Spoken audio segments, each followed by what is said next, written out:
Përshëndetje, unë jam Nosh Mërnaqaj, jemi këtu në studiet e kulturës shqiptare në New York, të ftuar sonde kemi poetin Azgan Berbati. Zoti Azgan, mirë se vini në Amerikë dhe në studiet e kulturës shqiptare të New York. Mersi shumë e veçantë Nosh, u falenderoj nga zemra për mundësinë, për hapësirën dhe bisedat veçanërisht me ty janë gjithmonë kënaqësi e veçantë.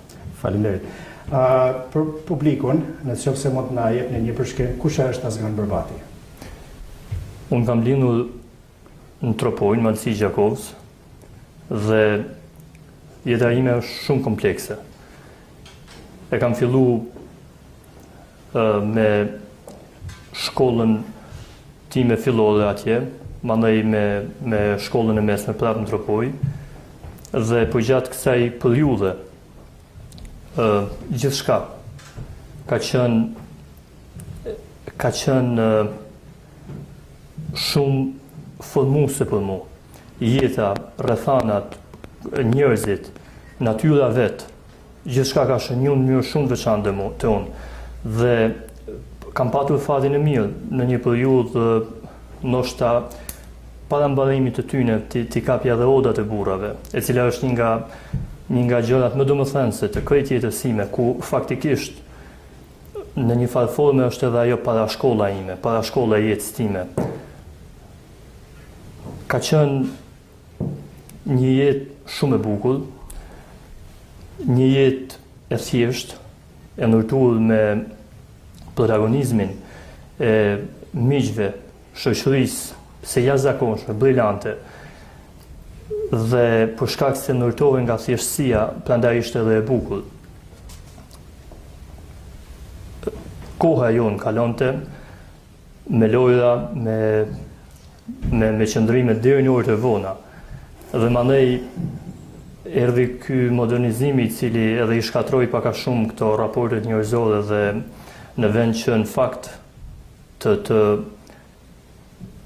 ta shfrytëzonim ne, në një farë formë na shfrytëzoi ai ne. Dhe me kryerjen e studimeve, studimeve në shkollën e mesme, mandej shkova në universitet, dhe aty gjithashtu. Më falë, ku e keni bërë shkollën e lartë, në cilin universitet? Në Universitetin Bujqësor Tiranës. Faleminderit. Dhe ka qenë viti 2016 kur u regjistrova për e parë në fakultet. Aty shkova me një kënaqësi të jashtëzakonshme edhe për fjalë që kisha ndëgjuar për universitetin, por qëlloi që më vonë, kur kuptova atë çfarë ishte arsimin në vetvete, arsimi i lartë dhe se si funksiononte, kuptova edhe gabimet e tij, kuptova edhe disa gabime të cilat në disa pikpamje kanë qenë edhe pothuajse fatale për arsimin e lartë në Shqipëri. Dhe duke i kuptuar ato, duke i parë nga brenda, duke u bërë edhe dëshmitar i tyne, automatikisht lindi tek unë edhe në një mënyrë pothuajse instiktive, edhe lindi tek unë forca për ta kundërshtuar atë gabim që ishte në arsimin e lartë. Dhe të gjitha këto kanë shënuar në jetën time dhe kanë shënuar në formimin e karakterit tim, por edhe të poezive që unë kam shkruar. Faleminderit. Kur ju ka lindur ideja për të shkruar poezi, sa vjeç keni qenë, nëse ju kujtohet, dhe nëse mbani mend poezinë e parë që keni shkruar, edhe nëse nuk ka qenë një nga ato që janë botuar, po që keni shkruar? Po, vargëzimet e para, njeriu i bën, dhe eksaktësisht unë, i kam bë para se me kriju idenë për poezinë. Pra, ato kanë lindur para idesë, para konceptit mbi poezinë, para raportit me poezinë, para raportit edhe me poet në këtë pikpamje. Dhe ka qenë periudhë shumë e hershme, madje mund të them që ato vargëzime kanë qenë prandaj për këtë arsye kanë qenë edhe naive. Nuk i mbaj mend eksaktësisht dhe nuk di të them cila ka qenë e para, por mbaj mend një rast shumë special. Kam pashkruar një bejte për një shokun ton atëherë, për ta ngacmuar jo në radhë, e cila fitoi një farë lloj omniprezence të timen, të autorit, po them kështu, e cila kjo omniprezencë të rrethin ngushtë shoqëror nuk do ishte më ajo befasia e më vonshme kur ata ta merrin vesh që unë do shkruaja poezi. Më vonë fillon të konsolidohet raporti me poezinë, fillon të konsolidohet edhe vetë natyra jote si poet. Gjithnjë kam parë gjërat më thellë se ç'mund shihen nga një sipërfaqe. Ndoshta këtu mund të më kujtohet edhe madje kjo loja filozofike kantiane, ku Kanti thotë që a është emërtimi ai që i jep kuptim objektit apo është objekti ai që i jep kuptim emërtimit. Në këtë mënyrë dhe përmes kësaj loje të bukur janë ndërtuar dhe poezitë e mia. Sigurisht ndikimin e vet kryesor kanë patur edhe natyra. E ka patur natyra e Malsis Gjakovës, e cila në një shkrim madje unë them që nuk ka nevojë të jesh poet i rafinuar të tillë, vetëm shkon ndropoj dhe shiko gjithçka dhe mundohu të jesh një rrëfyes i sinqert, një rrëfyes i mirë dhe gjithçka që do shkruash ose gjithçka që do thuash do jetë poezinë vetvete. Ju keni botuar 2 libra me poezi, të parin Brit ma heshtjes, i botuar në vitin 2019, nëse më gabon, dhe të dytin, këtë që keni botuar kohët e fundit, është Tektonika e shpirtit, i botuar në vitin 2024. Ky librin e fundit patëm edhe një promovim para pak ditësh, i cili ju mirëprit shumë mirë nga publiku shqiptar amerikan. Në atë promovim u bë edhe një pyetje nga publiku, cili poet ju ka frymzuar, po unë doja t'i shtoja diçka asaj. Çfarë i ka frymzuar të shkruani poezi, sepse unë mendoj që nuk janë gjithmonë vetëm poetët që mund t'ju frymzojnë, mbasi kur je poet i stabilizuar në karrierën tuaj, mbasi edhe ke më shumë frymzim nga poet, po ato hapat e para, mbasi edhe nuk vjen gjithmonë nga një poet, nuk e di. Po për mua për shembull ka qenë një këngë. Çfarë ka qenë për ju? Në vetvete shkruarit e një poezie dhe shkruarit në tërësi si i tillë është edhe gjendja e jashtëzakonshme e autorit. Dhe është ajo ekstaza shpirtërore.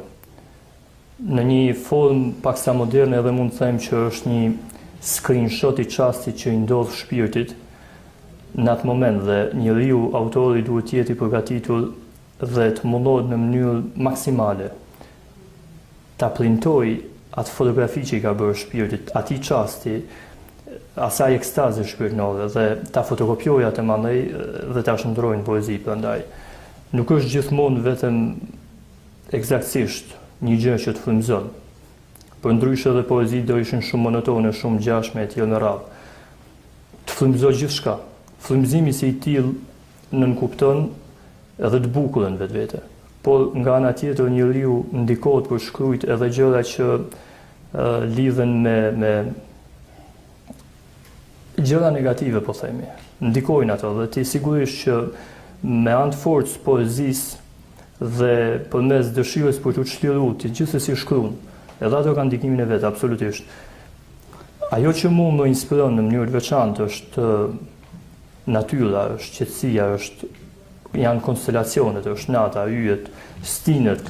Domethënë ato të cilat njeriu nuk ka ndonjë ndikim. Eksaktësisht, po edhe njeriu në vetvete është interesante, edhe njeriu në vetvete i bën përshtypje dhe ndikohet më shumë dhe vetëm nga fenomenet, ose janë ato që njeriu pëlqen më shumë janë fenomenet natyrore, jo ato që ndërton njeriu. Sa do madhështore ndërtohen nga daçelat e çfarë do tjetër, ajo e natyrshme është më e bukur, është ajo që njeriu e kërkon vazhdimisht. Dhe është në vetvete, si më thënë, edhe origjina jonë, origjina e hershme jonë. Sigurisht mandej edhe poet e kanë ndikimin e vet. Unë kam patur fatin e madh të kem edhe shoqëri me poet të jashtëzakonshëm si Hamit Alia, i cili më ka dashur shumë dhe është një poet i dimensioneve që e ka bërë Shqipërinë krenar jo vetëm në rrafshin kombëtar, por edhe ndërkombëtar. Ka shkruajt këngë brillante, të cilat janë pothuajse himne për ato dimensionet e veta, sigurisht. Prandaj të gjithë komponentët ndërtojnë atë të plotën absolute dhe në fund ti shkruan, thjesht shkruan.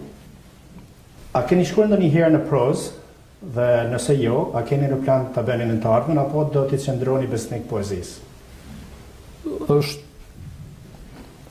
e paparashikueshme në një mënyrë absolute, por megjithatë e kam një përgjigje. Them se është e paparashikueshme për shkak se nuk është shumë e lehtë të zbresësh nga pjedestali i poezisë, për shkak se qartësia dhe madhështia, veneracioni, gjithçka tjetër që ti posedon prej nga ai thron, është vetëm aty dhe kurkund tjetër. Ti mund zbresësh shumë kollaj, por ngjitja kërkon guxim, kurajo dhe sakrificë shumë të madhe mandej. Dhe kjo është paksa delikate në këtë kuptim. Nga ana tjetër mendoj që mund shkruaj të ardhmen, mund të provoj. Kam shkruajtur edhe në shkuarën nga pak, por gjithmonë kam qenë, jam dhe do të jem dashnor i poezisë. Të kthehemi tek tektonika e shpirtit, tek libri i fundit.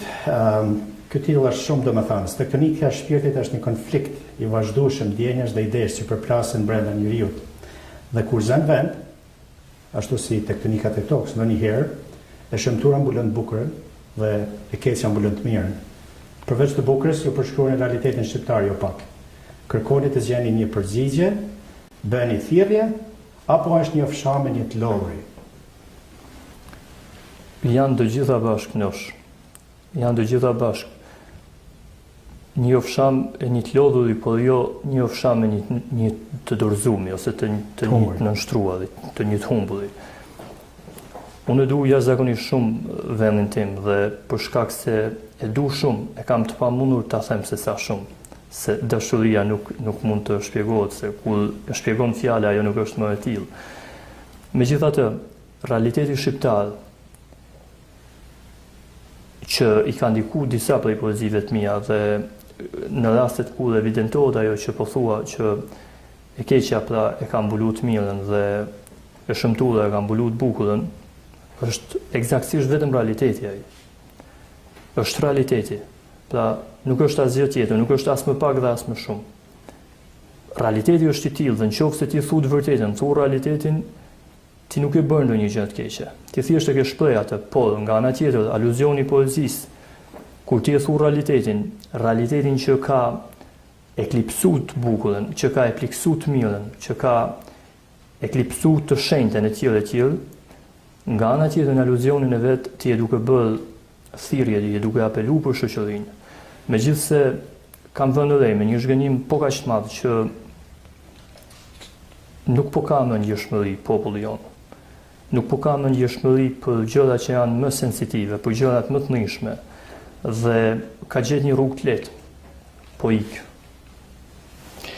Unë kam ikë para 30 vitesh, para se ju keni lind, dhe të gjitha ato gjërat që jemi ankuar ne, për cilat kemi ikur ne, vazhdojnë të ekzistojnë, domethënë janë të gjitha ato që po thoni ju, pothuajse të njëra gjëra që na kanë detyruar të kemi zgjedhur, dhe ajo plagë po vazhdon pa ndërprerje, me sa duket.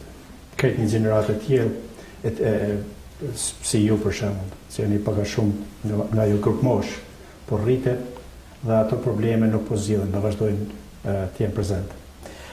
Kjo nuk është vizita ju e parë në Amerikë. Unë ju kam takuar për herë të parë në vitin 2024, ku më keni dhuruar këtë librin që unë ruaj në bibliotekën time. Kjo është Britma e Heshtjes. Por kjo është hera e parë që ju vendoset bëni një promovim libri këtu në New York. Përse ishte i rëndësishëm ky promovim i librit në New York? Unë ju kam ndjekur shumë herë, keni pas promovime ndryshme në Shqipëri, keni fituar çmimet, si çmimin e parë të poezisë, keni qenë edhe në juri të poezisë. Ju kam parë në disa intervista televizive, në disa blogje. Pse ishte kjo rëndësishëm që ta bëni në New York dhe çfarë përshtypjesh keni nga kjo eksperiencë? Unë e cilësova si një nga takimet më të veçanta të jetës time, për shumë arsye. E para, unë njoha me një dashamirësi të jashtëzakonshme, duke filluar nga ti, dhe t'jam mirënjohës. Me dashamirësinë dhe mbështetjen e Mark Qehas, Fledi Toljes, Rafaela Priftit, Albulena Beqirit, e tjerë shumë tjerë. Dhe në këtë kohë dehumanizuese, të njohësh njerëz të tillë që bëjnë një të mirë pa shkak dhe pa pasojë, dhe si e tillë mandej e mirë absolute te Zoti. Kjo është shumë e rëndësishme dhe shënjon tek ti përjetësisht. Dhe kështu ka ndodhur në këtë rast. Kjo është e para. E dyta, e pedhe vetë, aty erdhen shqiptarë nga pothuajse krejt treva shqipfolse. Kjo në vetvete është emocionuese dhe është ngazëlluese për krejt një shqiptarët. Por akoma më shumë dhe akoma më specifikisht për mua si autor, kjo fiton edhe një dimension tjetër më sublim për mua, për shkak se shkaku i atij rasti ku mblodhen ata shqiptarë nga krejt treva dhe unë përcaktova si atë hartën tonë Shqipërisë etnike, shkaku pra ishte libri im dhe unë si autor. Dhe ja pse ishte emocionuese në mënyrë të veçantë për mua. Tjetra pas kësaj është sepse krejt pranishmit kishin një përqendrim i jashtëzakonshëm, shumë të admirueshëm. Dhe pothuajse gjithë secili u përfshin në bisedim, duke bërë shumë të bukur takimin, duke i dhënë një tjetër kuptim atij. Edhe ata që nuk folën ishin shumë të përqendruar dhe dëgjonin. Dhe e fundit fare që futet tek përshtypjet e mia dhe si më thënë është ajo kurore, ajo aureole e takimit është një mesazh të cilin s'do ta harroj kurrë. Një njeri aty nuk ishin krejt njerëzit e njohshëm për mua. Kishte njerëz që unë i takoja dhe i shehja për herë të parë. Një prej atyre më çon një mesazh dhe më thotë, është hera ime e parë që marr pjesë në një aktivitet të tillë. Gjithashtu është hera ime e parë që unë po filloj të lexoj një libër dhe ky është libri yt. Por nuk do jetë i fundit, sepse ky takim dhe kjo ngjarje u bë shkak. Dhe për mua kjo është gjëja më e rëndësishme.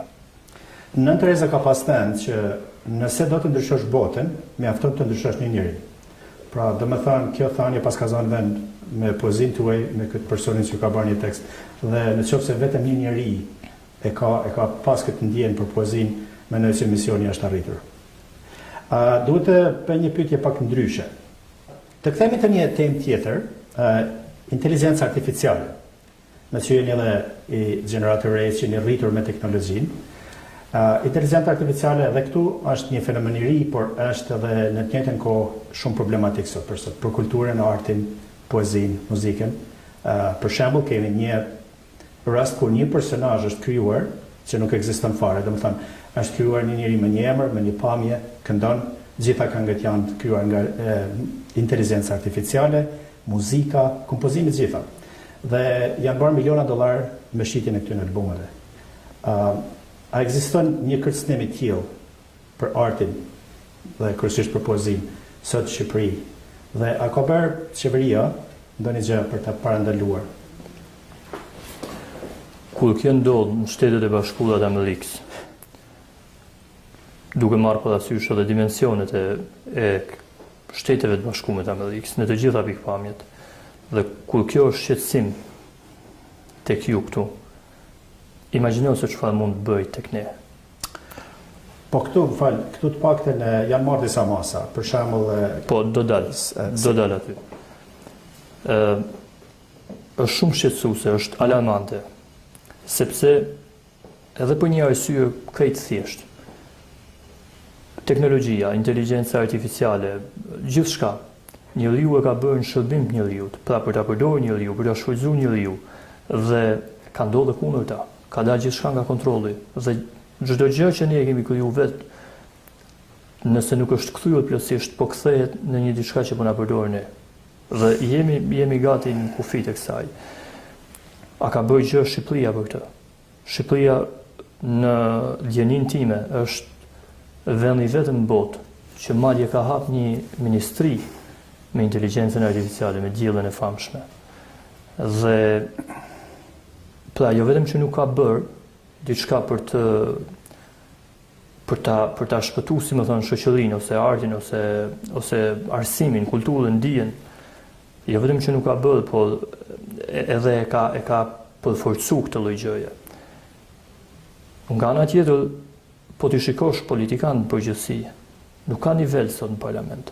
Po ti shikosh, fjalimet e tyre me inteligjencë artificiale bëhen. Dhe ja pse ata nuk e luftojnë atë.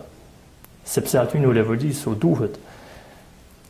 Inteligjenca artificiale kam vënë re që përveç tjerash, është jo në gjitha rastet, por në shumë raste është amplifike e budallënjve.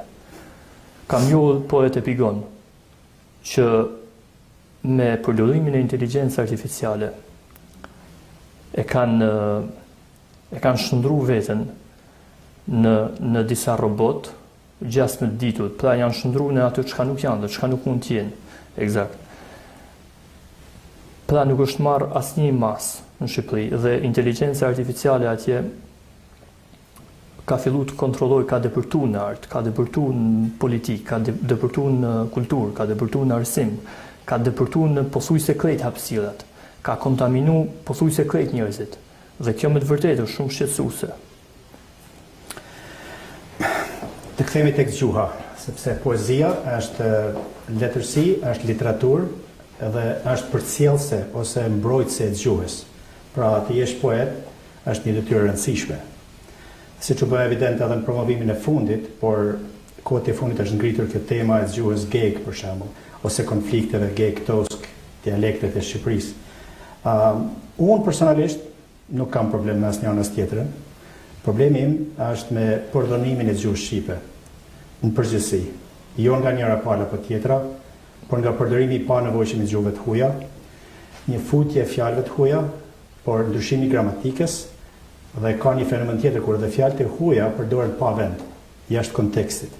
Dhe shumë herë lexoj diçka dhe nuk ja di as kuptimin. Domethënë duhet ta lexoj 2-3 herë për ta kuptuar se çfarë duhet të thonë. Nganjëherë e shoh atë fjalën e huaj, po nga që është jashtë kontekstit, ja humb krejt kuptimin. Ju jeni lindur dhe rrit në këtë periudhën e kësaj masakrës gjuhës shqipe. Ku e zgjeni guximin dhe kurajin të qëndroni besnik gjuhës shqipe, sepse një nga gjërat që më ka rënë sy në poezinë tuaj është përdorimi i gjuhës shqipe i pastër. Ato fjalë shqipe që nganjëherë dhe nuk i kuptoj, por domethënë ke ringjall fjalë që janë pak më të vjetra, le të themi, por janë tipike shqipe. Gjuha shqipe, e para njëherë nuk ka debat për dialektet, nuk ka debat real, po them. Po të kishte debat për gjuhën shqipe dhe ndërsi për çdo lloj gjëje që qëllimi i debatit ishte për ta korrigjuar ose për ta bërë më mirë, ne nuk do ishim në krizë për shumë gjëra, për shumë arsye, për shumë aspekte. Por nuk ka një debat të mirëfill dhe real. Gjithsesi, shqiptarët janë marrë vesh në çdo kohë. Edhe kur ka qenë gegnishtja, gjuha, po them, më prevaluese. Në vetvete në fakt është gjuha prevaluese, për shkak se 70% e shqipfolësve janë geg. Po përveç kësaj, është edhe sistem më i madh, është sistem si lumë, të cilin ti nuk e fut dot në prua. Është abuzuar sigurisht në Kongresin Drejtshkrimor 72-shën, por megjithatë nuk është më kjo çështja fatkeqësisht. Tani është eksaktësisht problemi që thotë ti. Është përdhënuar dhe po përdhënohet gjuha shqipe. Kjo ndodh aty ku pritet më pak. Kjo ndodh në institucionet e arsimit, kjo ndodh në hapësirat mediatike. Unë kam zënë vetë një rast nga një televizion kombëtar shqiptar, i cili shkruante një lajm, lejë që nuk e përdorin fare ën dhe çën, një pjesë e konsiderueshme, por në disa titra shkruante një lajm që u zun kaq para fake dhe të gjitha ishin cash. Kupto? Brenda një fjali kishte 2 fjalë të huaja. Nuk e çfarë i bën që tjetër gjuhën shqipe. Megjithatë, problemi me gjuhën tek ne shqiptarët, mendoj që është i hershëm, duke marrë edhe indicje nga, për shembull, në atë pasaportën e hershme që shkruheshin ato rregullat e, si më thënë, rregullat e jetesë për ta respektuar, për të respektuar disa norma të caktuara që ishin, si më thënë, kryesore, një ndër to ishte respektimi i gjuhës dhe ishte shumë e rëndësishme. Po pse është bërë thirrje vazhdueshme kjo për shqiptarët? Edhe te poezia e Fishës. Prap, vjen ndukje kjo gjë.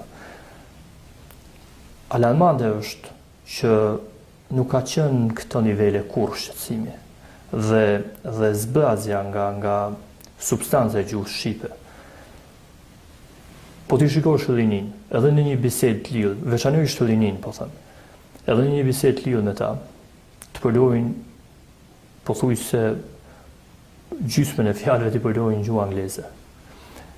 Por është fakt kryesor dhe i pamohueshëm statistikor që del vit pas viti, për kaq shkosh në Shqipëri, që maturantët dalin më mirë në gjuhë angleze se në gjuhë shqipe. Kjo është tronditse. E akoma më tronditse është që nuk ka reagim për këtë. Dhe kjo nuk shqetëson askënd. Kjo nuk shqetëson asnjë institucion shtetëror, kjo nuk shqetëson popullin vet, dhe kjo nuk shqetëson asnjëri. Po kur vjen puna pastaj, kur thuhet një herë në sa kohë që ne jemi një nga gjuhët më të lashta indo-europiane e tillë, shqiptarët bëhen krenar automatikisht. Unë mendoj se gjuhë shqipe është bërë më shumë dëm në 35 vitet e fundit se sa në 500 vjet sundimin e Turqisë. Eksaktësisht. Gjetje e forcë për t'ia dalë, për ta superuar këtë kohë të vështirë në të cilën luftohet gjuha shqipe dhe paradoksalisht nga vetë ne shqiptarët, kjo forcë është shumë e natyrshme tek unë. Si natyrë jam antikonformist, por dashuria për krejt elementet e atë dheut, të kombit si tillë, është injektu që kur kam fillu të kuptoj përmes familjes, veçanërisht përmes dhe prej babës tim. Për mua ka qenë gjithnjë e shenjtë, e patjetërsueshme dhe e pacënueshme gjuha shqipe. E konsideroj betejë, e konsideroj mision për ta ruajtur dhe për ta mbrojtur atë.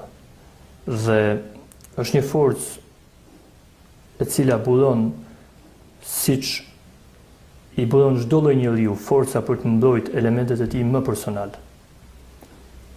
Dhe madje si forca që buron në një kundërveprim për ta mbrojtur veten nga agresori. E njëjta gjë. Absolutisht është shumë e natyrshme. Kam një pyetje pak si të veçantë. Nëse popujt do të udhëhiqeshin nga poetët, mendoj unë, bota do të ishte shumë më e bukur. Po sikur politikanët të bëheshin poet, si do të dukej poezia? Poezia, letërsia, arti në përgjithësi, është më i madh se politika. Dhe politikanët me fuqen e tyre në politikë nuk mund të dhe nuk kanë më hapësirë për shkak të veprimtarisë tyre, por edhe për një arsye që do ta them më vonë, nuk e kanë më busullën për të shkuar diku tjetër. Për ta shkruar poezinë, duhet një gjë që politikanët nuk e kanë. Duhet shpirt. Dhe nëse do duhej të vritej poezia, ky mision do duhej t'ju ngarkojë politikanëve. Ata do ta bënin më së miri. Çdo poet e ka një mesazh. Cili është mesazhi i poezisë suaj? Thelbësisht, mesazhi i poezisë dhe i poezive të mia është e vërteta dhe dashuria. Mbrojtja e të dyjave, proklamimi të dyjave, edhe si mjetet më domosdoshme për jetën e njeriut. Dashuria në një farë forme edhe si pika prej nga ku origjinojmë të gjithë. Çdo njeri origjinën e vet e ka dashurinë. Por edhe e vërteta mandaj si gjëja më kryesore për ta ndihmuar njeriu. Edhe në rast kur atij njeriu nuk i konvenon ndukje, e vërteta, ajo në të vërtetë i duhet atij, sepse kur i thua dikujt vërtetën ti ke bërë një ndër shumë të madh. Përmes saj ti mund të forcohesh, ti mund të ndryshosh, por jo ta kundërshtosh atë. E vërteta duhet pranuar dhe ky është mesazhi im thelbësor dhe si më thënë substanca e poezive të mia, e vërteta dhe dashuria. Mesazh i bukur, faleminderit. Tektonika e shpirtit ka pas sukses të madh. Çfarë mund të presim nga ju në të ardhmen? Unë shkruaj vazhdimisht, po shkruaj pa llogari matematikore. Që do të thënë, shkruaj pa imagjinu që ajo poezi dhe ai fragment, ai moment që unë jam duke realizuar shkrim, shkruaj pa paramendimin që do të botohet ose që do të jetë libër. Është një proces në vazhdim, gjatë gjithë kohës. Sa të ketë natyra forcë ndikuese tek unë dhe sa të kem unë ekstaza shpirtërore, do të shkruaj. Kjo është ajo që duhet pritet vazhdimisht. Dhe pastaj vjen një moment që unë bindem që disa poezi të caktuara janë për të ndarë me krejt publikun dhe për të sistemuar në një libër, atëherë unë i grumulloj të gjitha sipas atyne këndvështrimeve të mia, sipas atyne vlerësimeve të mia që mundohen të jenë shumë objektive. Cili është mesazhi juaj për poetët e rinj apo për çdo kush që ka dëshirë të nisë të shkruajë, por nuk e ka marrë guximin? Nëse frymëzohen dhe ata e shikojnë që nuk mund të rinë pa shkruajt, poezia është çlirim i njeriu, po edhe çdo lloj mënyre tjetër shkruarit. Talenti si i tillë, ai çliron përmes njeriu, përmes autorit, pa e pyet atë. Dhe këshilla ime për ta do ishte që të shkruajnë si t'ju vinë për momentin. Në çfarë lloj forme. Të kenë kurajo mbi ato që mendojnë dhe ta shprehin, të mos bëjnë asnjë lloj kompromisi me mendimet e veta, me perceptimet dhe ngjeshmëritë e veta. Mandej paralelisht me këtë, të lexojnë sa më shumë, por të mos kopjojnë. Të lexojnë sa më shumë dhe sepse të lexuarit të ndihmon në krahasitjen e poezisë, në ndërtimin e poezisë së duhur, në ndërtimin e së bukurës prandaj. Pra, gjithsesi i inkurajoj shumë të shkruajnë, por masi të kenë shkruajt të futen në atë laboratorin e vetmisë dhe të tregohen shumë objektiv me veten e tyre, me ato që kanë shkruajt. Në rast se do duan të prodhojnë mandej cilësinë në ato që kanë shkruajt. Faleminderit. Kisha një pyetje të fundit. Ju do ktheheni në Shqipëri së shpejti. Ne këtu në New York kemi si zakon, ja bëjmë një pyetje të gjitha atyre që vinë në Shqipëri, që janë njerëz të ndershëm, njerëz të sot si puna juaj. Do të futeni në politikë. Shiko, unë thash që poezia dhe arti janë më të mëdha se politika. Unë jam në një hapësirë më të madhe se politika.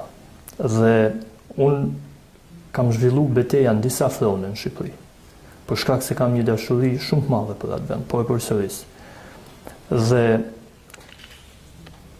mendoj dhe bindja ime është që burri veçanërisht nuk duhet vuj vetëm vujtjet e tij personale, por duhet vuj për të gjithë, prandaj për të vërtetën dhe për të duhurën. Duke qenë se kam luftuar në frone ndryshme dhe kam zhvilluar betejë në frone ndryshme me të njëjtin qëllim, për ta bërë më mirë vendin tonë, unë do jem në çdo hapësirë të mundshme për të shërbyer Shqipërisë, për të shërbyer me sinqeritet, me devocion, me dashuri dhe me përkushtim, pa u kontaminu nga askush dhe nga asgjë. Edhe këtë pyetje e them sepse politika ashtu siç e dim na është shumë banale, po nëse politika do të udhëhiqen nga njerëz të ndershëm, do të thotë, nuk do të ishte banale. Po fatkeqësisht në Shqipëri, sidomos, e barazojmë me banalitetin, sepse të gjithë ata që janë në politikë janë të lidhur me korrupsionin, me gjitha këto gjërat e këqija që ne i përmendim dhe për cilat kemi. Asgan unë jurojt sukseset më të ishme në emrin tim, në emrin të kulturës shqiptare këtu në New York, po edhe në emrin e të gjithë bashkëdhetarëve që jemi këtu në New York. Kur të vini herën tjetër, mos na harroni. Të dashur të shikues nga New Yorku për kulturën shqiptare, në Shmërnaçaj. Ju falenderoj shumë.